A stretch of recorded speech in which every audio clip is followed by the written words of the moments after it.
Hello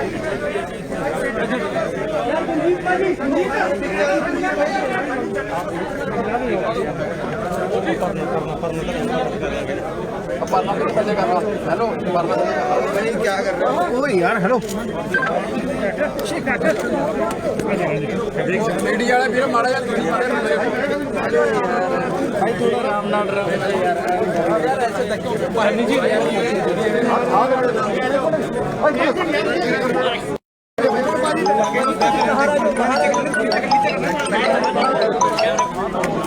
घटना पर आप क्या कहेंगे? मुझे पहले थोड़ी देर बैठने दो।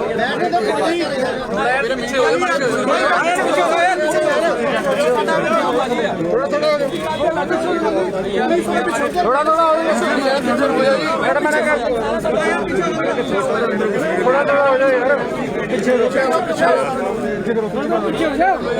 पीछे चलो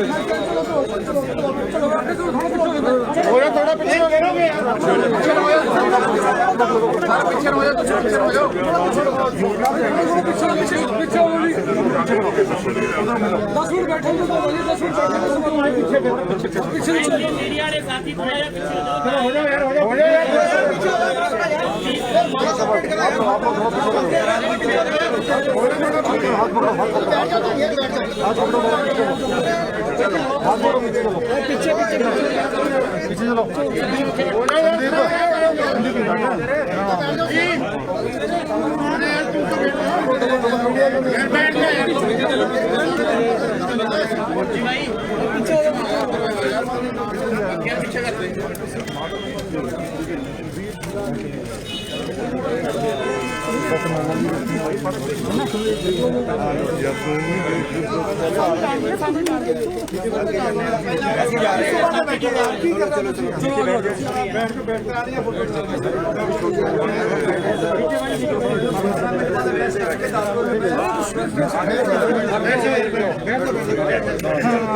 भाई इतने खड़ जाओ, इतने खड़ जाओ, क्या रहो भाई धक्का मारो यार सर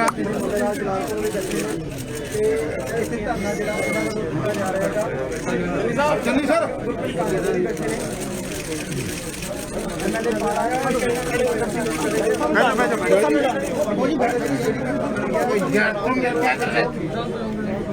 भाई भाई बैठ जा यार तू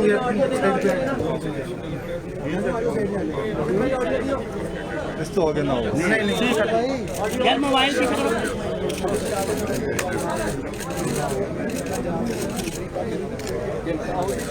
आगे ना आओ यार आगे ना इतना ना ठीक है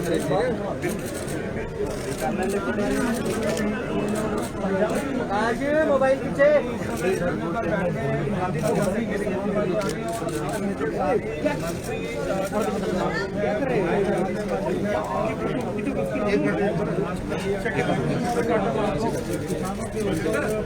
लखीमपुर में अत्याचार हुआ, किसानों को मार दिया गया और जिस तरह से लगातार सामने आ रही है भाई कैमरा चेक यार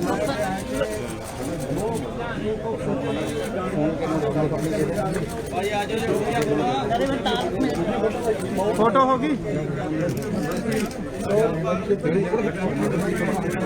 चलो यार दे दो इनको साइड दे दो चलो चलो चलो एक रास्ता दे दो निकल रहे हैं निकलने का रास्ता दे दो यार आ जाओ जाओ एक जना माइक फाड़ ले भाई एक जना आ जाओ जो माइक फाड़ ले यार ये अगे ना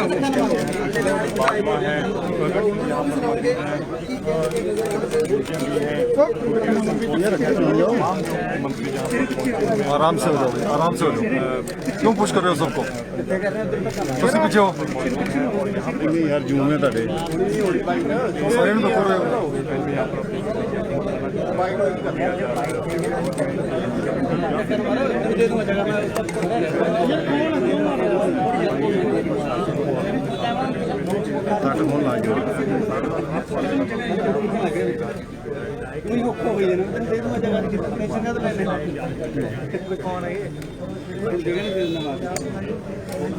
पीछे भाई थोड़ा पीछे ਅਸੀਂ ਤੁਸੀਂ ਪਿੱਛੇ ਹੋ ਜਾਓ ਬਾਜੀ ਰੋਕ ਵੀਡੀਓ ਤੁਸੀਂ ਕੰਮ ਦਾ ਲਈ ਜਾਓ ਫੋਟੋ ਯਾਰ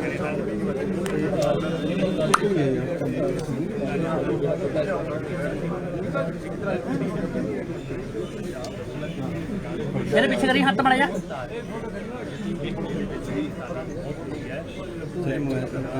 लो जी लो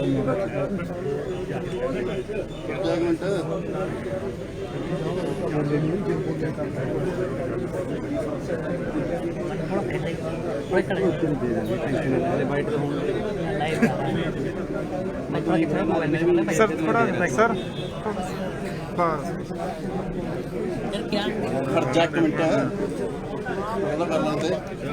यार खाता यार बस दीपक क्या कर रहा था मैं वीडियो बना रहा हूँ मैं चलो थोड़ा मोबाइल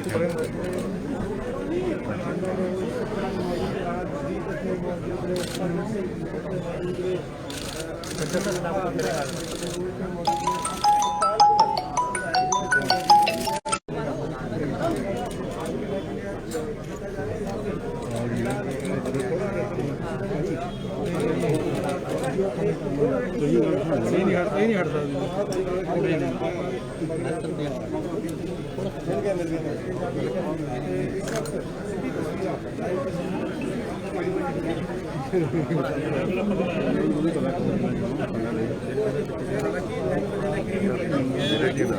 आ रहा नहीं आ कैमरा रखने हाँ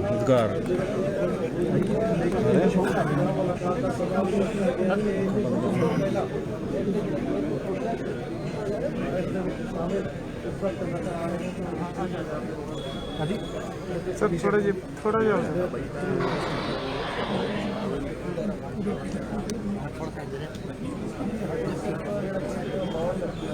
सारे पीछे आपको दिखाई देंगे साइलेंट प्रोटेस्ट साइलेंट प्रोटेस्ट तो बाद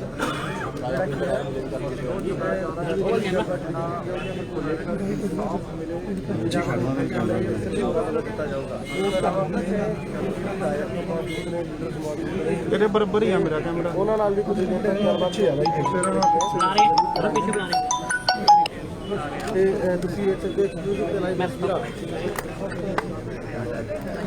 कितना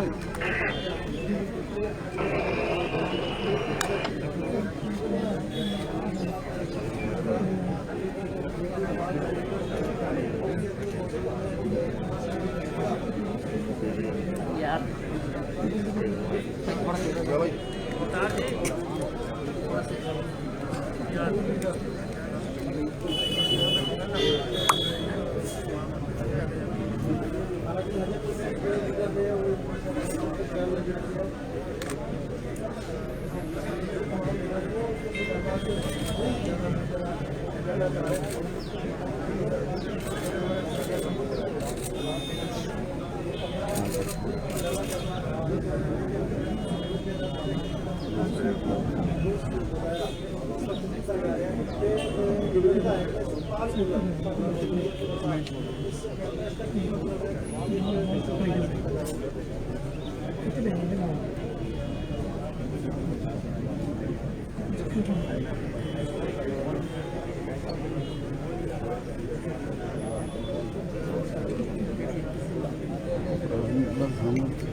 ਪਿੱਛੇ ਹੋ ਥੋੜਾ ਜਿਹਾ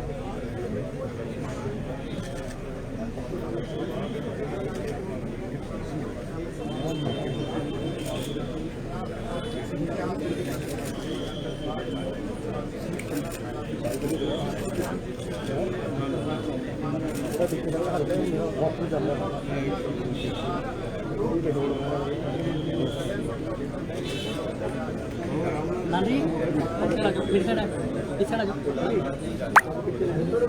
इस साइड हाँ तार हो जाएगी रहना तो कोई ठीक चलो भाई यही कर ऐसे बैठे ਹਾਂ ਸ਼ੋਭਾ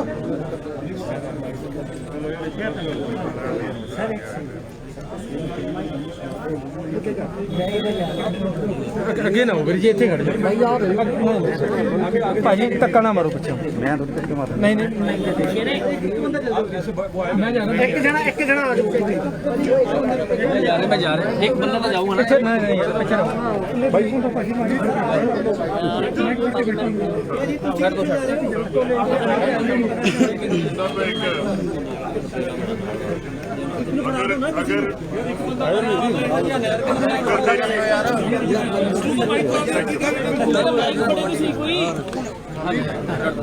फड़ी यार माइक राखी जो मुझे धोखा नहीं दे रही तो सन 1905 का एक वाक्य है।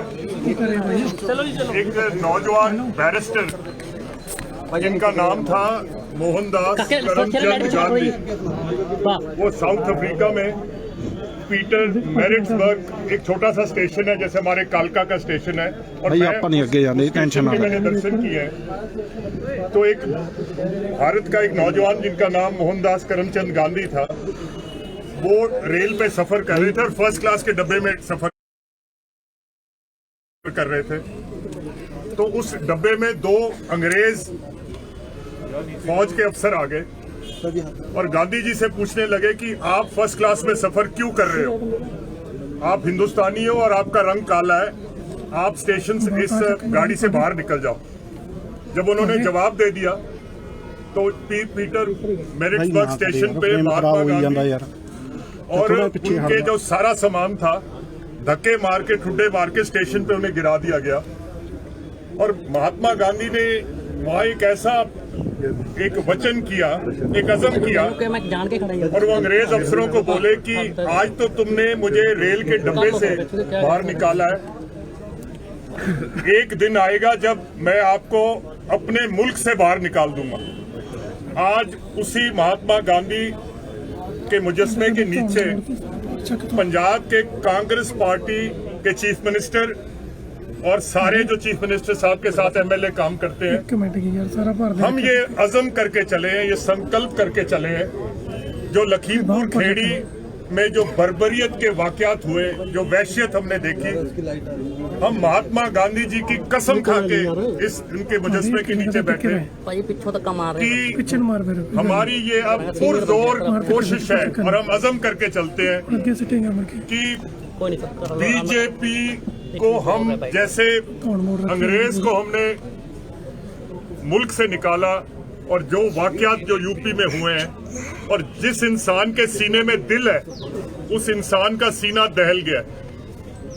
एक पंजाब के बहुत बड़े शायर हुए हैं और उनका ये कलाम है हबीब जालिब का कि तुझसे पहले जो शख्स यहाँ तख्त नशी था उसे भी अपने खुदा होने का उतना ही यकीन था। तो बीजेपी नूं तां लगदा है खुदा बन गया है, पर यह खुदा है नहीं। और असी महात्मा गांधी दी सौं खाने हैं कि साडी हुण कांग्रेस पार्टी दे चीफ मिनिस्टर ते पंजाब दे एमएलए दी हर मुमकिन कोशिश होगी कि असी बीजेपी नूं इस सूबे तो अखीर अपने देश तो बाहर कढीए। और इस सिंबॉलिक जिहड़ा कांग्रेस पार्टी दा प्रोटेस्ट है जिन्हों पंजाब दे चीफ मिनिस्टर साहब लीड कर रहे हैं, असी इस जज्बात दे विच असी सारे शामिल होंगे।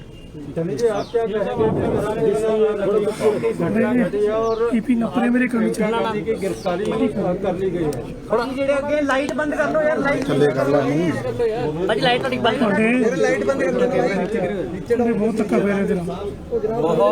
बहुत ही दुखदाई घटना हुई है, निंदन योग घटना हुई है, निंदनीय है ये कार्रवाई। जिस तरीके से पीछे से गाड़ी ले आकर शांतमयी ढंग से प्रदर्शन कर रहे किसानों को गाड़ी के नीचे कुचला गया है, मारा गया है, और ये सब कुछ इंटेंशनल हुआ है। पहले बीजेपी के लीडर ने लेक्चर करके ये कहा है कि हम इनको छोड़ेंगे नहीं, यहाँ से निकालेंगे, और फिर इंटेंशनली उनको मारा गया। ये ब्रूटल एक्शन है। जलियांवाले बाग की याद करवा दी है कि किस तरीके से जनरल डायर ने शांतमयी प्रदर्शनकारियों को गोलियों से मारा था। आज किसानों के साथ वैसे ही किया गया। लाइट कर लो पीछे। ये इस तरह का निजाम देश में नहीं चलेगा। हमारे नेता प्रियंका गांधी जी को अरेस्ट किया हुआ है। This is too much. ये बर्दाश्तनीय नहीं है। आज खून खोल रहा है सारे देशवासियों का। इसीलिए मैं आज अपने साथियों के साथ महात्मा गांधी जी के चरणों में आकर बैठा हूं कि हमें शक्ति दो कि हम शांतमयी ढंग से अहिंसा के रास्ते पे चल सकें। हमने मैं कहना चाहता हूं केंद्र सरकार को कि देश के नौजवान को दोबारा फिर लोकतंत्र देश में बहाल करने के लिए मजबूर मत करो कि वो भगत सिंह की तरफ देखें। मजबूर मत करो कि वो राजगुरु और सुखदेव की तरफ देखें। मजबूर मत करो कि उनको फिर से शहीद उधम सिंह के रास्ते और उससे पे चलना पड़े। आज जरूरत है कि पब्लिक की आवाज को पहचाना जाए। जो लोकतंत्र में सरकारें होती हैं, पब्लिक के अनुसार उनको चलना चाहिए, उनकी डिमांड्स को देखना चाहिए। आज किसान परेशान है, देश का किसान मर रहा है। उसको समझते हुए ये 3 जो काले कानून केंद्र सरकार लेकर आई है, इसको तुरंत रद्द करना चाहिए और इस तरह की जो घटनाएं हो रही हैं इनको रोकना चाहिए। मोदी जी अपने बीजेपी के लोगों को रोकें, ये आरएसएस को रोकें। भाई थोड़ा कैमरा पीछे करके। ये नहीं चलेगा देश में। देश हमारा है, मैं तो ले नहीं आ रहा। देश देशवासियों का है। आप 6 बजे मिल रहे हैं। मैं इसी मुद्दे के लिए जा रहा हूँ। 6:30 बजे मेरी मीटिंग है, उसमें ये इस बात की भी चर्चा करूंगा। हरियाणा के सीएम ने भी एक बयान दिया, उन्होंने कहा डंडे लेके बैठे हैं, गांव-गांव में कमेटी बना लो, इनको डंडों से। अरे सीएम कहीं का भी हो, चाहे पंजाब का हो, चाहे हरियाणा का, चाहे राजस्थान का, चाहे किसी भी सूबे का या प्रधानमंत्री हो, डंडे का राज नहीं चलेगा, लोकतंत्र का राज। हरियाणा के सीएम को आप मिले भी, आप उनको कोई रिएक्शन दें। सर प्रियंका गांधी के खिलाफ एफआईआर हो गई,